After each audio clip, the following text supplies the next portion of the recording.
নমস্কার, ধর্মের আড়ালে চ্যানেল থেকে আপনাদের সবাইকে আন্তরিক শুভেচ্ছা জানাচ্ছি। আমরা জানি, আমরা হিন্দুরা মুসলমানদের বিভিন্ন দেবদেবী, পীর, বিবি এদের পূজা করি। মানিক পীর, বারখান গাজী, বন বিবি এদের আমরা পূজা করে থাকি।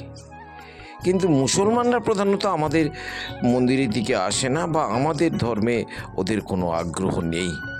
আমরা ওদের ধর্মে আগ্রহী আছি। ওদের সত্যপীরকে পূজা করি, মানিক পীরকে পূজা করি, বরখন গাজীকে পূজা করি। আবার বর্তমানে বহু মানুষ গির্জা বাড়িতে গিয়ে যিশুর পূজা করছে।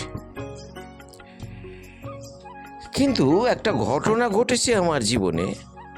একটা পূজা হচ্ছে, সেখানে এক ভদ্রলোক এসে বলছেন যে এই শাড়িটা আর এই পূজার নৈবেদ্যটা আমার নামে সংকল্প করবেন। আমি বললাম, আপনার নাম কি? ভদ্রলোক বললেন, আমার নাম হচ্ছে আকবর মোল্লা।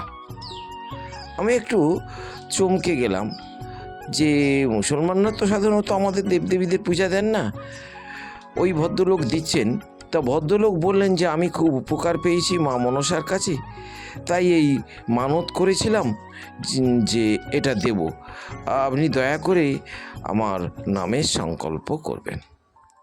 প্রিয় দর্শক, আমার এই ভিডিও অনেক ব্রাহ্মণ সন্তানরা দেখছেন, অনেক গুণী জ্ঞানী ব্যক্তিরা দেখছেন। আমি ব্রাহ্মণ সন্তানদের কাছে চ্যালেঞ্জ ছুঁড়ছি, আপনারা তো পণ্ডিত বলেন নিজেকে, আমার ভিডিওতে অনেক বিরূপ মন্তব্য করেছেন, বা যে কোনো ব্যক্তি, বলুন তো যে এদের কোন গোত্র হবে?